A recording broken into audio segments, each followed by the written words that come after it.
십계명은 하나님과 이스라엘 백성들이 함께 맺은 언약이라고 할 수 있습니다. 이스라엘 백성은 출애굽하였기에 이제 하나님의 백성이 되었어요.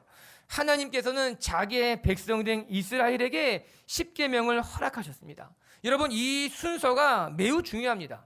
이 순서가 이스라엘 백성들에게 십계명을 먼저 주시고 나서 그 계명을 지키는 자들을 하나님의 백성으로 삼으신 것이 아니라 하나님의 백성으로 먼저 부르신 이후에 십계명을 주셨다는 거예요. 이는 십계명이 하나님의 백성이 되는 조건이 되는 것이 아니라 하나님의 백성된 이스라엘에게 하나님의 자녀답게 살아가는 방법이 무엇인지를 가르쳐 주시는 것이 십계명이라고 하는 거예요. 여러분, 십계명이 구원의 조건이 되는 것이 아니라 하나님의 백성이 되었다면 마땅히 우리가 하나님의 백성으로서 어떻게 살아가야 할지를 알려주시는 것이 십계명이라고 하는 거예요. 이 사실이 매우 중요한 포인트예요. 우리가 하나님의 백성이 되는 것은 행위로 되는 것이 결코 아니라고 하는 거예요. 우리의 구원에는 조건이 있는 것도 아니라고 하는 거예요. 우리가 하나님의 백성이 된 것은 철저히 하나님의 은혜로 말미암아 구원을 받은 거예요. 우리가 하나님의 자녀가 된 것은 철저히 하나님의 선물이라고 하는 거예요. 그리고 이제 우리가 하나님의 백성이 되었다면 하나님의 백성답게 살아가야 할 의무가 있는 거죠. 하나님의 백성으로서 우리의 삶에 하나님의 모습이, 하나님의 형상이 드러나야만 되는 거예요. 그렇기 때문에 하나님께서 이스라엘 백성들에게 십계명을 허락하시고 십계명을 지켜 하나님 백성답게 살아가라 말씀하고 있는 것 아니겠습니까? 하나님이 우리의 죄를 씻으신 이유, 하나님이 우리를 자녀 삼으신 이유는 이 하나님의 은혜를, 하나님의 덕을 선전하기 위함이라고 하는 거죠. 베드로전서 2장 9절을 같이 한번 읽어볼까요? 자막을 통해 시작. 택하신 족속이요 왕같은 제사장이요 거룩한 나라요 그의 소유가 된 백성이니 이는 너희를 어두운 데서 불러내어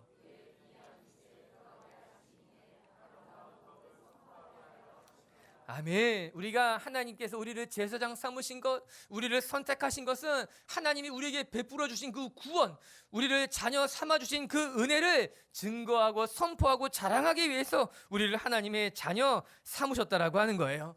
오늘 이 십계명을 묵상하면서 우리가 하나님의 백성으로 하나님의 백성답게 다시 한번 새로워지는 시간이 되길 주님의 이름으로 축복합니다. 우리 1절을 같이 한번 읽어볼까요? 1절 말씀 시작.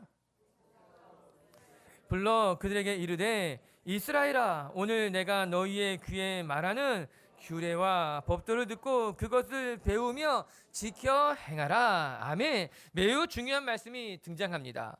규례와 법도를 듣고 그것을 배우며 지켜 행하라. 이게 십계명의 서론에 있는 말씀이에요.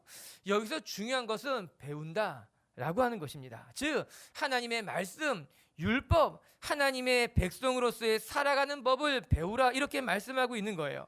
우리가 하나님의 자녀가 되었다면 우리는 하나님의 자녀로서의 삶을 배워야만 합니다. 우리가 배우지 않고는 알 수가 없다라고 하는 거예요. 애굽에서 400년 동안 종살이를 했던 이스라엘 사람들은 하나님의 백성이 되었지만 하나님 백성으로서의 삶이 어떤 건지는 전혀 알 수가 없었습니다. 애굽에서 종살이 하는 동안 그들은 하나님에 대해서 본 적도 없고 하나님에 대해서 들은 적도 없었기 때문에 그렇기 때문에 그들이 하나님의 백성으로 부르심을 받은 이후에도 우리를 부르신 하나님이 누구인지 또한 우리가 하나님의 백성이 된다는 것이 무엇을 의미하는 것인지 그들은 알 수 없었다라고 하는 거예요. 이는 우리들에게도 동일하게 적용될 겁니다. 우리가 하나님의 백성이 되었지만 우리도 하나님의 백성으로서 어떻게 살아가야 할지를 잘 알지 못한다라고 하는 거예요. 어떻게 살아가는 것이 하나님이 정말 기뻐하시는 삶인지, 우리가 결정의 순간에 무엇을 선택하는 것이 하나님을 기뻐하는 건지, 어떻게 말하고 어떻게 생각하는 것이 하나님의 백성다운 것인지 우리가 사실 잘 알지 못한다는 거예요. 그래서 우리도 동일하게 하나님으로부터 배워야 되는 거죠. 하나님의 백성이 어떤 삶을 살아야만 하는지. 하나님에 대해서 제대로 배우지 않는다면 우리는 어쩔 수 없이 우리 신앙생활을 감으로 하게 됩니다. 어떻게 신앙생활하는 게 좋을지 잘 알지 못하니까는 이렇게 하면 되는 거겠지, 이렇게 살면 신앙인의 삶이겠지 하고 대충 감으로 살아간다라고 하는 거예요. 물론 하나님께서 모든 인간들에게 양심이라고 하는 것을 만들어 넣어 주셨기 때문에 이 양심에 따라 살아가게 되면 어느 정도 틀리지 않고 잘 살아갈 수 있어요. 그러나 그렇다고 해서 100% 하나님이 원하시는 삶으로 살아가기는 어려운 거예요.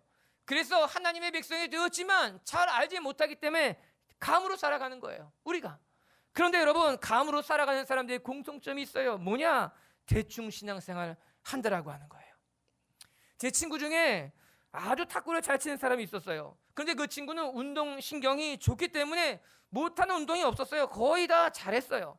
그러던 어느 날 친구들끼리 같이 탁구 치러를 갔는데 깜짝만한 놀랄 일이 있었습니다. 무슨 일인가 하면 아주 얌전한 친구였는데 이 초등학교 때 탁구 선수를 잠시 했던 거예요. 너무 탁구를 잘 치는 거예요. 우리가 이 친구가 이 탁구 선수였던 걸 모르는 거예요. 우리는 운동 좀 한다는 그 친구가 이기겠지 싶었는데 꼼짝없이 졌습니다. 아무리 열심히 해도 이 친구가 너무 쉽게 뚝뚝 다 받아 넘기는데 무슨 벽에다 치는 것 같은 거예요. 그때부터 우리 친구들끼리 했던 말이 있어요. 운동선수였던 사람하고는 안 된다는 거예요. 아무리 운동신경이 있고 아무리 잘하는 것 같아도 이게 옛날에 운동선수였던 사람은 이게 썩어도 준치라고 하는 말이에요. 여러분, 사실 그 말이 맞아요. 비록 초등학교 때라고 하지만 그때 운동선수도 할 만큼 했으면 이기는 게 쉽지 않은 겁니다. 제가 초등학교 때 수영한 사람도 만났어요. 수영 안 한 지 한참 됐다고 말하지만 물속에 들어가 보니까요, 물을 젓는 게 완전히 다릅니다. 제가 바둑 프로 기사 준비하는 학생도 만난 적이 있어요.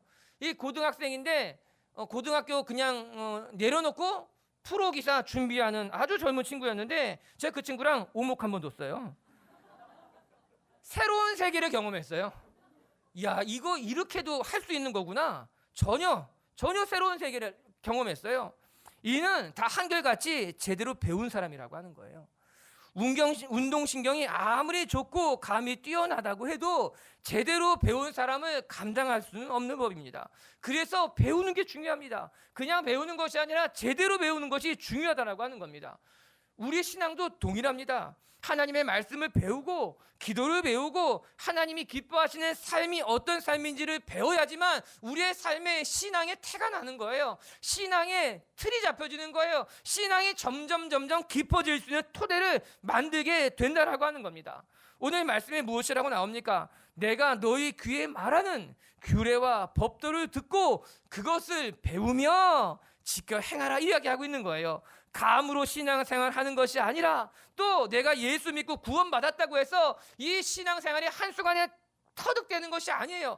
득도하는 것이 아니라고 하는 겁니다. 내가 예수님 만났다면, 내가 구원의 기쁨이 있다면 하나님의 말씀을 배우고 성도로서의 삶을 차근차근 배워갈 때 우리의 삶에 하나님이 기뻐하시는 성도로서의 모습이 드러나는 거예요. 하나님의 백성답게 만들어지게 되는 것 아니겠습니까? 전 우리 빛의 교회 성도들이 하나님의 말씀도 배우고 기도도 배우고 신앙의 삶을 차곡차곡 잘 배워가는 분들이 되길 주님의 이름으로 축복합니다. 우리 3절 말씀 같이 한번 읽어볼까요? 시작. 이 언약은 여호와께서 우리 조상들과 세우신 것이 아니요. 여러분, 이 언약은 과거에 40년 전에 받은 언약이지만 과거에 이스라엘 사람들에게만 주었던 언약이 아니라 40년이 지난 지금도 우리에게 적용되는 언약이라는 거예요. 더 나아가서 3,500년이 지난 우리에게도 동일하게 적용되는 말씀이라고 하는 거예요. 여러분, 십계명은요 옛날 이야기가 아니에요. 40년 전에만 이야기가 아니에요. 3,500년 전의 이야기만이 아니라 지금 우리에게도 동일하게 적용되는 하나님의 말씀, 언약이라고 하는 거예요. 여러분, 신앙은요 과거의 사건이 아니라 지금의 사건인 거예요.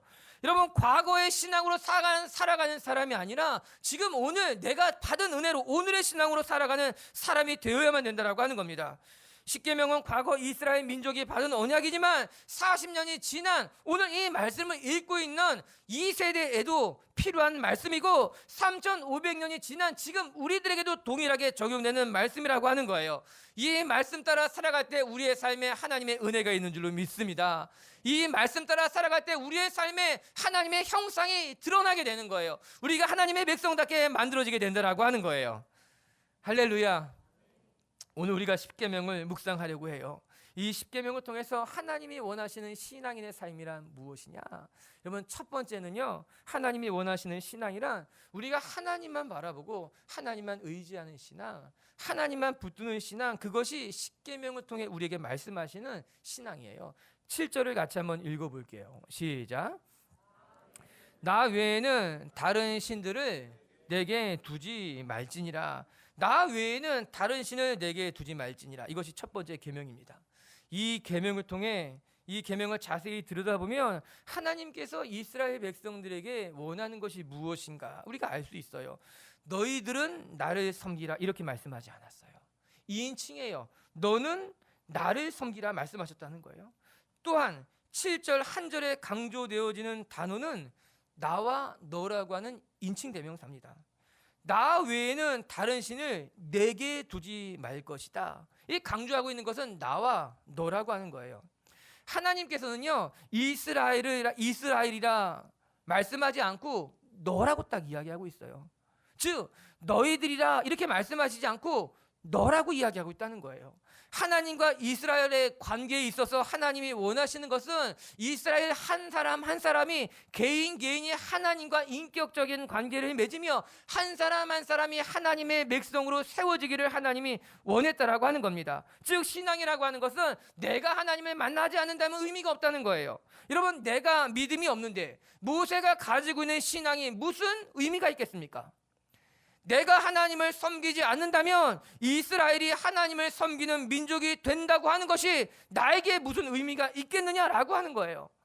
그렇기 때문에 하나님은 이스라엘을 백성 한 사람 한 사람으로 바라보기를 원하셨던 거예요. 이스라엘이라 말씀하지 아니하고 너희 한 사람 한 사람은 나를 바라보고 나를 의지하는 나의 백성으로 세워지길 원한다는 거예요. 이거 6절에 보면요 더 정확하게 합니다. 6절도 한번 같이 읽어볼게요. 시작. 나는 너를 애굽 땅 내 하나님 여호와라. 이게 십계명을 시작하는 서언입니다. 그런데 무엇이라 말하는가? 나는 하나님이 자기 자신을 그들에게 말씀해주고 있는 거예요. 너희들이 왜 이 십계명을 지켜야 하는지, 너희들에게 이 십계명을 명하는 나는 누구인지를 말씀해주고 있는 건데 무엇이라 이야기합니까? 나는 너를 애굽 땅에서 인도하여 낸 너의 하나님 여호와다 이렇게 말씀하고 있는 거예요. 이 한 절에서 강조하고 있는 것이 무엇입니까? 내가 너의 하나님이라고 하는 겁니다. 특별히 나는 너를 애굽에서 건져낸 너의 하나님이라고 이야기하고 있어요. 여러분, 하나님에 대해서 설명하고자 한다면 너무나 넓어요. 하나님은 위대하신 하나님이에요. 한마디로 설명하기가 어려워요. 하나님은 위대하신 분이에요. 하나님은 창조주예요. 하나님은 이 역사의 주관자세요. 하나님은 이 땅을 통치하시는 분이세요. 하나님을 설명하자면 한두 구도 없어요. 평화의 하나님이에요. 치료자 하나님이에요. 영광의 왕이에요. 너무나 많아요. 그런데 오늘 그 하나님이 자기 자신을 무엇이라 설명하고 있는가가 중요한 거예요. 창조주라고 말하지 않았다는 거예요. 역사를 다스리시고 주관하시는 분이라고 말씀하지 않았다는 거예요. 오늘 이스라엘 백성들에게 하나님이 무엇이라 말씀하는가 하면 나는 너를 애굽에서 건져낸 너의 하나님이라고 이야기하고 있다는 거죠. 즉 지금 내가 너에게 말하는 것은 너와 나와의 관계를 이야기하고 있다는 겁니다.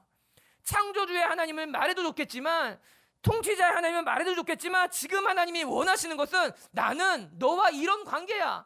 나는 너의 하나님이야. 나는 너를 애굽에서 건져낸 하나님인, 그것을 너희가 기억하고 이 계명을 지켜야 된다라고 하는 겁니다. 즉 우리의 하나님은 먼 곳에 계신 하나님이 아니라 너희 곁에서 너희를 애굽에서 인도하여 낸 하나님이기 때문에 우리는 그 하나님과 인격적인 관계를 맺고 그 하나님을 붙들고 그 하나님을 바라봐야 된다라고 하는 거예요. 이게 하나님이 원하시는 신앙의 관계라고 하는 거예요. 도마가 생각이 났어요. 도마가 부활하신 예수님을 만나보고 무엇이라 그랬습니까? 내가 직접 당신을 만져보지 않고 내가 당신의 창자국과 못자국을 만져보지 않고는 나는 믿을 수 없습니다. 그러자 예수님이 못자국과 창자국을 보여주십니다. 와서 만져보아라. 그리고 도마가 그 예수님의 창자국과 못자국을 만지고 나서 뭐라고 고백합니까? 요한복음 20장 28절에 이렇게 나와요. 같이 읽어봅니다. 도마가 대답하여 이르되 나의 주님이시요 나의 하나님이시니이다. 의심이 많던 도마가 직접 부활의 주님을 만난 거예요. 부활의 주님을 만진 거예요. 그리고 나서 그의 고백은 어땠는가? 나의 하나님이라고 하는 거예요. 나의 주님이라고 하는 거예요. 내가 만져서 그를 보았고, 만져서 그를 알았고, 만져서 그가 나의 하나님이라는 걸 드디어 깨달았다고 하는 겁니다. 예수님과 의심 많은 도마와 인격적인 관계의 문이 열리는 거예요. 도마가 비로소 확신의 문으로 나아가게 됐다라고 하는 거예요. 이처럼 하나님은 우리에게 말씀하시기를, 너와 내가 인격적인 관계로 맺어지기를, 신앙이 남의 신앙이 아니라 내 자신의 신앙으로 나만 바라보기를 원한다라고 하는 거예요. 사랑하는 성도 여러분, 여러분의 신앙이 하나님만 바라보는 신앙이요, 여러분의 신앙이 나의 주 나의 하나님이라 고백할 수 있는 신앙이요, 여러분의 신앙이 하나님 앞에 우리의 마음을 다 활짝 열고 하나님 앞에 나아가는 신앙이 되기를 바랍니다. 사실 이스라엘이 애굽 땅에서 경험한 것은 굉장히 다양한 신이었어요. 이 7절의 말씀을 받아들이기에는 어렵다는 거죠. 애굽은 다신 종교의 사회였어요. 태양신을 비롯해서 매우 다양한 신이 있었죠. 비가 필요할 때는 비의 신을 찾았고, 농사를 지을 때는 풍요의 신을 찾았고, 자녀를 원할 때는 다산의 신에게 절하는 곳이었어요. 이런 문화 속에 있는 사람들은 어떤 신을 섬기는가가 중요하지 않습니다. 이런 문화 속에 있는 사람들은 어떤 신인가가 중요하지 않고, 그 신을 섬겼을 때 내게 어떤 일이 일어나는가가 더 중요합니다. 어떤 신을 섬기던 간에 비가 필요하면 비를 내리는 신을 섬기고, 농사를 지을 때는 풍요의 신을 섬기고, 자녀를 출산하기 어려운 사람들은 다산의 신을 섬기게 되는 것, 그것은 어떤 신이 중요하지 않고 내게 어떤 일을 해줄 수 있는가가 중요한 거예요. 그것에 따라서 내가 그 신을 찾아가고 그 신을 섬긴다는 거죠. 이스라엘 백성들이 이와 같은 환경 속에서 400년을 종살이했기 때문에 하나님 한 분만을 바라본다는 것이 결코 쉬운 일이 아니었을 것입니다. 그런데 생각해 보면 지금 우리도 이와 유사한 환경 속에 살아가고 있지 않는가? 어쩌면 우리도 이와 유사한 신앙을 갖고 있지 않는가? 내가 어떤 신앙을 가졌던지 간에, 내가 어떤 종교를 가졌던지 간에 내 문제만 해결되면 된다. 내 길만 열리면 된다. 내 몸만 건강해지면 된다. 내 자녀만 잘 되면 된다. 그것이 이 시대를 살아가는 사람들의 신앙의 모습 아닙니까? 어떻게 되든 간에, 내가 누구를 섬기든 간에 내 자녀가 되면 나는 좋다. 내가 부유하게 되면 나는 좋다. 내가 건강을 찾으면 나는 좋다. 우리의 모습 속에서는 내가 섬기는 신이 중요하지 아니하고, 내가 그 신을 섬겼을 때 나한테 어떤 득이 되는가, 어떤 결과가 오는가를 우리가 바라보고 있는 것만 같다라고 하는 거예요. 여러분, 우리가 살고 있는 시대를 포스트 모더니즘의 시대다, 그렇게 흔히 말하잖아요. 그리고 이 시대의 많은 사람들은 절대적 진리를 말하기보다는 상대적 진리를 이야기합니다. 종교 다원주의를 말합니다.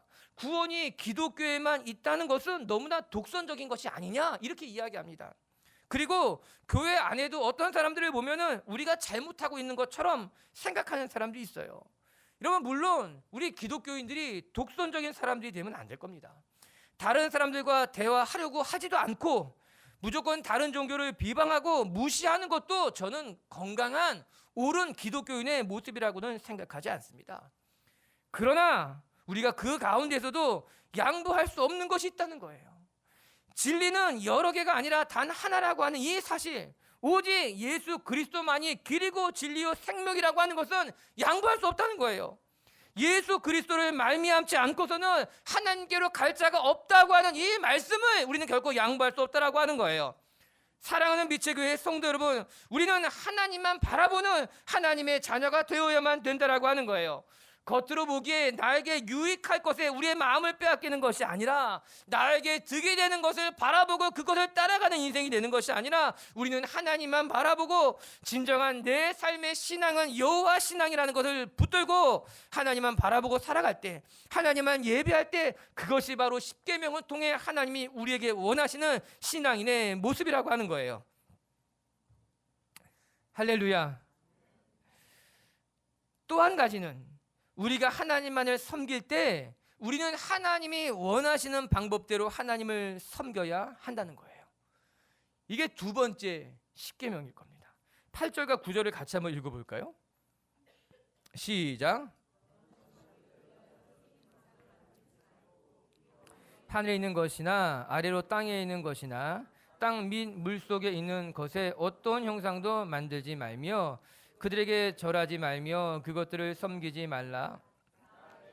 여호와는 질투하시는 하나님인즉 나를 미워하는 자의 죄를 갚되 아버지로부터 아들에게로 3, 4대까지 이르게 하거니와 나 외에는 다른 우상을 만들지 말라라고 하는 거예요.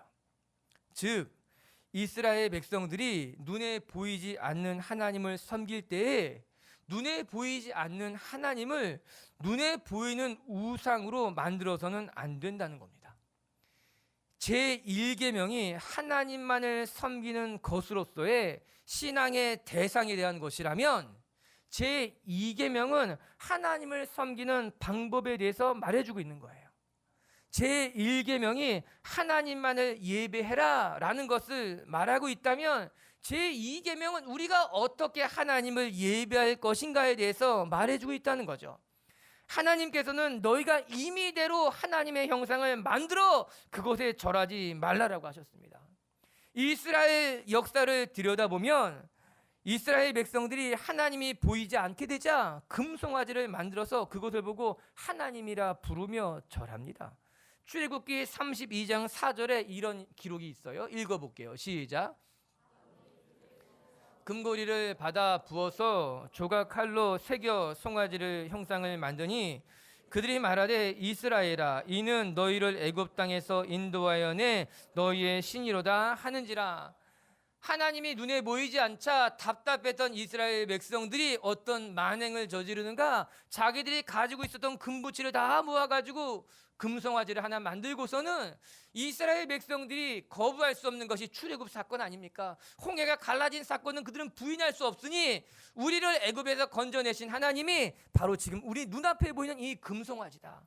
이 금송아지가 우리를 건져내신 하나님이다라고 그들이 조각해서 만들어 놓고 절했다라고 하는 겁니다. 여러분 왜 금송아지를 만들었을까요? 왜 눈에 보이지 않는 하나님을 그들은 눈에 보이는 형상으로 만들기를 원했을까요? 이유는 간단합니다. 그것은 자기가 조종하고 싶었던 거예요. 눈에 보이지 않는 하나님은 여기 와 계신지 계시지 않은지 알 수 없었지만 눈에 보이는 금송아지를 만들면 자기가 원하는 곳에 금송아지를 갖다 놓을 수 있었어요. 내가 가는 곳에 금송아지를 가지고 갈 수 있었어요. 여러분 원래 우상이란 그런 것이었어요. 자기가 조종할 수 있는 장점이 있는 거예요. 내가 가고 싶은데 우상을 가져가면 거기 신이 임한다고 생각하겠죠. 내가 그 보이는 곳에 절하면 그 신이 함께한다고 생각하는 거겠죠. 이스라엘 백성이 눈에 보이지 않는 하나님을 조각한 이유는 하나님을 조종하고 싶었던 거예요. 뒤집어 말하면 자신이 하나님을 보다 더 하나님이 되고 싶었던 건 아니었겠습니까? 하나님이 그들을 바라보고 진노하셨어요. 보이지 않는 하나님을 보이는 우상으로 전락시켜 버린 것을 보고 하나님이 진노하셨다라고 하는 거예요. 그들을 진멸했다고 성경이 우리에게 이야기하고 있는 것 아니겠습니까? 여러분, 신앙은 내가 만드는 것이 아니에요. 내 마음대로 하나님을 섬기는 것도 옳지 않아요. 여러분 기독교는요 하나님이 우리를 찾아오시는 종교예요. 계시의 종교라고 말하는 거예요. 하나님이 우리에게 찾아오실 때 우리는 하나님을 만날 수 있어요. 하나님이 우리에게 보여주시는 것만큼만 우리는 하나님을 깨달을 수 있다라고 하는 거예요. 우리는 하나님의 방법대로 하나님을 섬겨야 되는 거예요. 내가 있는 곳에 하나님을 부르는 것이 아니라 하나님이 계신 곳에 우리가 가야 되는 거예요. 하나님이 바라보는 곳에 우리가 바라봐야 되는 거예요. 하나님의 마음을 우리가 헤아리는 거예요. 그것이 하나님의 원하시는 말씀이에요. 마태복음보다 마가복음보다 누가복음보다 내가복음이 더 중요하다고 말해요. 내가복음이라는 거예요. 내가복음. 하나님의 말씀을 내가 원하는 대로 해석하고 내가 원하는 대로 하나님의 말씀을 가져다가 오고 내 방식대로 믿는 사람들이 얼마나 많은지 모릅니다. 그것은 또 하나의 우상 숭배인 거예요. 보이지 않는 하나님을 보이는 형상으로 조각하여서 내 임의대로 섬기는 것 아니겠습니까? 사랑하는 미체교회 성도 여러분, 우리가 하나님이 원하시는 방법대로 하나님만 바라보고 섬길 수 있는 신앙을 가진 분들이 되기를 주님의 이름으로 축복합니다. 두 번째, 오늘 하나님께서 우리에게 말씀해 주시는 것, 하나님의 이름을 망령되이 해서는 안 된다는 겁니다. 세 번째 계명인 거예요. 우리 11절을 같이 한번 읽어볼게요. 시작. 나 여호와의 이름을 망령되이 일컫는 자를 죄 없는 줄로 인정하지 아니하리라. 아멘. 여호와의 이름을 망령되이 일컫지 말라. 여기서 우리가 묵상할 게 두 가지가 있는데, 하나는 여호와의 이름이에요. 또 하나는 망령되이 일컫지 않는 것이 무엇이냐라고 하는 거예요. 동서고금을 막론하고 이름은 참 중요합니다. 특별히 우리나라 사람들에게 이름은 굉장히 중요합니다. 의미 있습니다. 그래서 신중하게 이름을 짓지 않습니까? 외국인 형제랑 결혼한 자매가 있어요. 제가 잘 아는 자매인데 이제 결혼해서 아이를 출산할 때가 돼서 이제 저를 만나러 왔어요. 외국인 남편하고. 근데 이제 아이 이름을 무엇이라 지을까 고민하고 있다는 거예요. 그런데 그 외국인 형제는 너무 심플한 거예요. 이름이 폴인데 파울로 2세로 지으면 된다는 거예요. 외국에서 그렇게 많이 하잖아요. 뭐 천정훈 2세, 3세. 또 때로는 아빠 엄마 이름을 붙여다가 또 이름을 만들고. 자매가 난리가 난 거죠. 그렇게 이름을 성의 없이 지으면 어떡하냐는 거예요. 그렇죠. 우리나라는 이름에 성의가 있어요. 고민해서 지는 거예요. 의미를 두는 거예요. 제 첫째 딸 이름이 나무예요. 나무. 마태복음 13장에 나오는 겨자씨 비유로 지은 이름이에요. 처음에는 겨자씨처럼 작지만 나중에는 큰 나무가 되어서 많은 새들이 쉬어가게 될 것이다. 그 말씀으로 가져왔어요. 둘째 이름은 샘이에요. 마르지 않는 샘에서 물을 기른다라는 의미로 지은 이름이 샘이었어요. 이게 다 그 아이를 바라보면서 기도하면서, 그래서 이름에는 의미가 있는 거예요. 우리나라 못지않게 히브리 문화에도 이름이 굉장히 중요했습니다. 이름 안에 존재가 담겨 있어요. 이름 안에 성품이 있는 거예요. 그래서 하나님의 이름을 통해서 우리는 하나님이 어떤 분인지 알게 되는 거예요. 하나님의 이름을 통해서 우리는 하나님 앞에 나아가게 되는 거예요. 여호와 이레의 하나님, 하나님이 우리의 삶을 예비하시고 준비하신다는 거죠. 여호와 라파의 하나님, 하나님이 우리의 삶을 치료하고 회복하신다는 거예요. 여호와 니시의 하나님을 바라보면서는 하나님이 우리의 삶에 승리를 주시는 하나님이구나 알게 된다라고 하는 거예요. 그러면 하나님께서는 왜 우리에게 하나님의 이름을 알려주셨을까요? 이유는 간단합니다. 부르짖으라고 하는 거예요. 여호와 라파의 하나님을 부르짖으며 치료의 하나님 앞에 나아가라라고 하는 거예요. 여호와 샬롬의 하나님의 이름을 부르짖으면서 샬롬의 하나님 앞에 나아가라라고 하는 거예요. 너희가 내 이름으로 부르짖을 때 내가 내게 응답하겠다고 말씀하신 것 아니겠어요? 여러분, 그래서 이름은 굉장히 소중하고 중요한 거예요. 유행가 가사 중에 What's your name? What's your name? 하는 게 있어요. 아세요? 모르시는 분은 조금 오래된 분이고, 우리 딸이 이거 한참 많이 들었어요. What's your name? What's your name? 무슨 노래인지 잘 모르겠더라고요. 아무튼 자꾸 이름을 물어봐요. 여러분, 이름을 왜 물어봐요? 관심이 있다는 거예요. 여러분, 이름을 물어보는 사람에게 다 이름을 말해줍니까? 아니에요. 내가 관심 없는 사람에게는 이름을 알려주지 않아요. 그러나 내가 이름을 알려준다고 하는 것은 관계의 문을 열겠다고 하는 거예요. 내가 당신에게 나의 이름을 가르쳐주는 것은 좋다는 거예요. 당신이 어떤 사람인지 모르지만 한번 당신과 알아보겠다는 거예요. 내 마음의 문을 열겠다는 거예요. 나도 준비하겠다고 이야기한 것 아니겠습니까? 오늘 하나님이 우리에게 하나님의 이름을 주셨다고 하는 것은 하나님이 우리에게 관계의 문을 연 거예요. 내가 너를 받아들일 준비를 했다는 거예요. 내가 내 이름을 불러도 좋다는 거예요. 아니, 내가 내 이름을 부른다면 내가 내 이름으로 너에게 다가가겠다고 말씀하고 있는 것 아니겠습니까? 그래도 우리가 하나님의 이름을 마음껏 부를 수 있는 거예요. 우리에게 하나님의 이름을 주신 것은 소중한 일인 거예요. 사랑하는 성도 여러분, 이 하나님의 이름을 부르짖고 이 하나님의 이름을 소중히 여기고 이 하나님의 이름 앞에 나가는 분들이 되게 주님의 이름을 축복합니다. 그러면 두 번째, 하나님의 이름을 망령되게 여기는 것은 무엇일까? 이는 우리의 삶의 자리에서 우리가 하나님의 백성답게 살아가는 것을 말해주는 겁니다. 하나님의 이름을 망령되이 하지 말라라고 하는 것은 우리가 하나님의 백성답게 삶의 자리에서 살아가야 된다라고 하는 거예요. 우리가 하나님의 백성으로 부끄럽지 않게 살아가면 하나님이 영광을 받는 거예요. 쉽게 하는 말로, 흔히 하는 말로 하나님의 이름에 먹칠하지 않게 되는 거예요. 우리가 잘 살아가면, 하나님의 백성답게 살아가면 하나님의 이름에 먹칠하지 않는 거예요. 하나님의 이름을 소중히 여기는 사람이라면 그 이름 앞에 부끄럽지 않은 삶을 살아가야 하며, 또한 그의 이름이 부끄럽지 않도록 살아가야 할 의무가 우리 가운데 있는 것 아니겠습니까?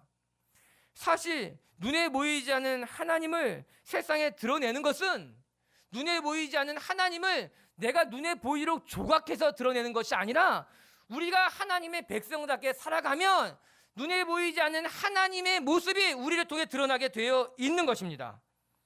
눈에 보이지 않는 하나님을 보고 싶다고 해서 자꾸 우상으로 조각해서 만드는 것은 어리석은 일인 거예요. 그러나 우리가 하나님의 백성으로서 하나님의 형상답게 살아가게 되면 우리의 삶을 통해, 우리의 인격을 통해 우리 안에 숨겨져 있는 하나님의 형상이 드러나는 거예요.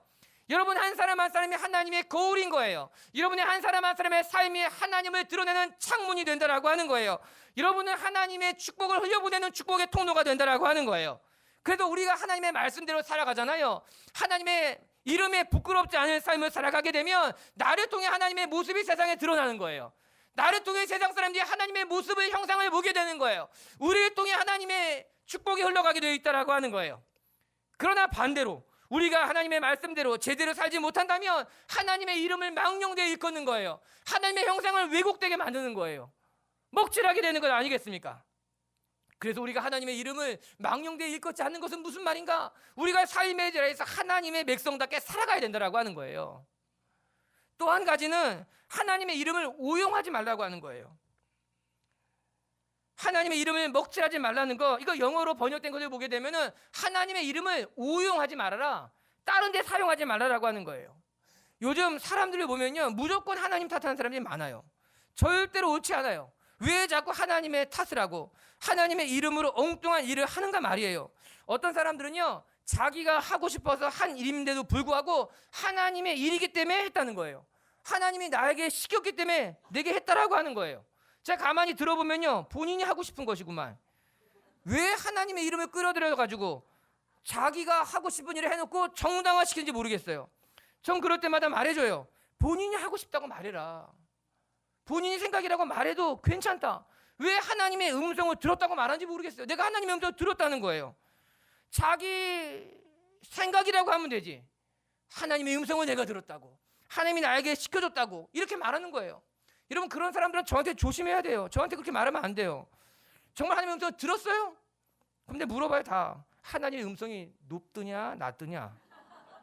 음성을 들었다면 하나님의 음성이 어떠냐, 하나님의 음성이 앞쪽에서 들려오더냐 뒤쪽에서 들려오더냐, 제가 물어봅니다. 하나님의 음성 들으신 분 많잖아요. 어때요? 하나님의 음성이 높아요? 여자 목소리예요? 남자 목소리예요? 물론 하나님이 크게 말씀하실 때가 있어요. 하나님이 우리가 알아듣도록 우리의 귀청을 울리도록 말씀하실 때도 있어요. 참 드물어요. 근데 하나님은 그렇게 말씀하시기보다는 오히려 말씀 통해, 오히려 우리 주변에 있는 믿음의 길을 걸어가는 사람들과의 교제하는 것을 통해, 또 우리의 상황을 통해서 하나님 우리의 마음에 깨닫게 하시는 거예요. 우리 마음에 사모하는 마음을 주시는 거예요. 우리 마음에 하나님의 마음을 헤아리고자 하는 마음을 주는 것으로 말미암아 하나님의 음성을 듣게 하고 깨닫게 한다라고 하는 거죠. 그런데 자꾸 사람들이 오용하는 거예요. 하나님의 음성을 들었다고, 이것이 하나님의 뜻이라고 결국 자기의 욕심을 이루는 것으로 말미암아 하나님의 이름을 망령되게 하는 것 아니겠습니까? 사랑하는 우리 비치교회 성도 여러분, 우리들은 하나님의 이름을 내 욕심에 따라 오용하는 것이 아니라, 하나님의 이름을 망령되게 일컫는 것이 아니라 하나님의 말씀 따라 살아가며 하나님의 백성답게 살아가는 거룩한 백성들이 되기를 주님의 이름으로 축복합니다.